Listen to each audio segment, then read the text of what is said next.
कुछ प्रश्नों का रिवीजन इस प्रकार है। हीरा और मोती ने सांड का सामना किस प्रकार किया? उत्तर है, सांड का सामना होने पर हीरा और मोती ने भागने की अपेक्षा उससे भिड़ना ही उचित समझा। दोनों ने संगठित होकर आक्रमण करने की रणनीति अपनाई। सांड को संगठित शत्रुओं से लड़ने का अनुभव नहीं था, वह तो एक शत्रु से मल्ल युद्ध करने का आदी था। अंत में वह जख्मी होकर भागा। तब हीरा और मोती ने दोनों का उसका दूर तक पीछा किया। सांड बेदम होकर गिर पड़ा।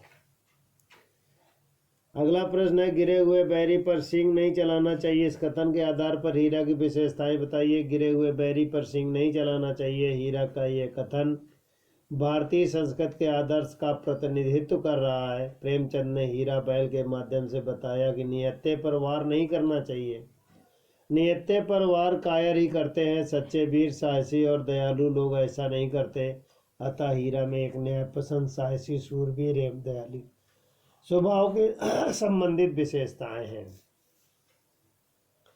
सच्चे मित्रों की क्या पहचान होती है? सच्चे मित्र की सबसे बड़ी पहचान हीरा और मोती से स्पष्ट होती है कि दोनों एक दूसरे को दुख में पड़ने से बचाते हैं, घुल मिलकर रहते हैं, शरारत से खेल खेल में कुलेल यानी कीड़ा भी करते हैं। प्रेमचंद के शब्दों में इसके बिना दोस्ती कुछ फुसफुसी, कुछ हल्की सी रहती, इससे प्रेम और विश्वास बढ़ता। हीरा मोती ये भी प्रयास करते थे उसके एक साथ गर्दन पर बोझ ज़्यादा पड़े और दूसरे पर कम पड़े। कहानी के मुख्य पात्रों का संबंध भारतीयों की दुर्दशा से लेखक ने किस प्रकार जोड़ा? जिस प्रकार भारतीयों के अब अमेरिका या अफ्रीका में उनके सीधेपन, सरलता कारण दुर्दशा होती, ठीक उसी प्रकार कहानी में दोनों बैल हीरा मोती अपनी सरलता, सहनशीलता के कारण शोषण के शिकार होते हैं। इसके साथ ही हीरा मोती के हार न मानने के कारण अंत में उन्हें शोषण और अन्याय से छुटकारा मिल जाता है। अगले प्रश्न इस प्रकार है, यात्रा वृत्तांत के आधार पर तिब्बत की भौगोलिक स्थिति का शब्द चित्रण कीजिए। उत्तर इस प्रकार है, तिब्बत भारत और नेपाल के उत्तर में स्थित है। यह समुद्र तल से 16-17 हजार फीट की ऊंचाई पर स्थित है। इसके रास्ते ऊंचे नीचे और निर्जन है। दक्षिण की ओर से पूर्व पश्चिम तक हिमालय के बर्फ से ढके हजारों शिखर हैं, जबकि बीटे की ओर दिखने वाला एक पहाड़ एकदम नग्न है। तिंकरी नामक एक विशाल मैदान है जो पहाड़ों से घिरा हुआ टापू के समान लगता है। तिब्बत की स्थिति में हमारे राज शहर में उसके लिए भिन्न है। अगला प्रश्न है, यात्रा वृत्तांत गद्य साहित्य की एक विधा है, इसकी आपकी पाठ्यपुस्तक में कौन सी विधा है? हमारी इस पाठ्यपुस्तक में कहानी, निबंध, संस्मरण, व्यंग, रेखा चित्र एवं यात्रा वृत्तांत विधाएं दी गई हैं। प्रस्तुत पाठ एक यात्रा वृत्तांत है। इसका मुख्य विषय ल्हासा की वर्णन करना है। यह पाठ यात्रा से आरंभ होकर यात्रा पर समाप्त होता है। इसमें भौगोलिक एवं सामाजिक चरित्र अधिक दर्शाए गए हैं, जबकि कहानी, संस्मरण, रेखा चित्र और व्यंग में व्यक्तित्व स्तर पर मानव चरित्र चित्रण अधिक होता है। निबंध में विचार विवेचना होता है, इसलिए यात्रा वृत्तांत से भिन्न है।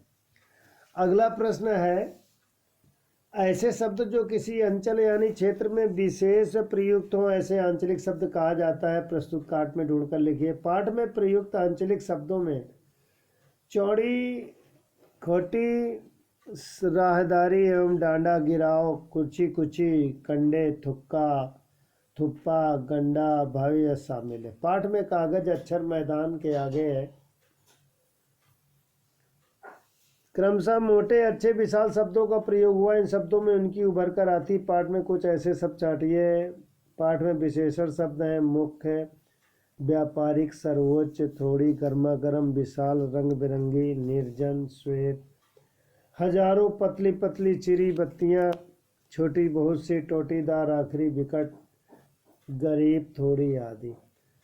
अगला प्रश्न इस प्रकार है, किसी भी बात को अनेक प्रकार से कहा जा सकता है। जैसे सुबह होने से पहले हम गांव में थे, पौ फटने वाली थी कि हम गांव में थे, तारों की छांव रहते रहते हम गांव में पहुंच गए। नीचे दिए गए वाक्य को अलग तरीके से लिखना है। जान नहीं पड़ता कि घोड़ा आगे जा रहा था या पीछे। उत्तर इस प्रकार है, पता ही नहीं चलता कि घोड़ा आगे जा रहा था या पीछे। कभी लगता था कि घोड़ा आगे जा रहा है, कभी लगता था पीछे जा रहा है। विद्यार्थी प्रश्नोत्तरों को लिखेंगे, पढ़ेंगे भी।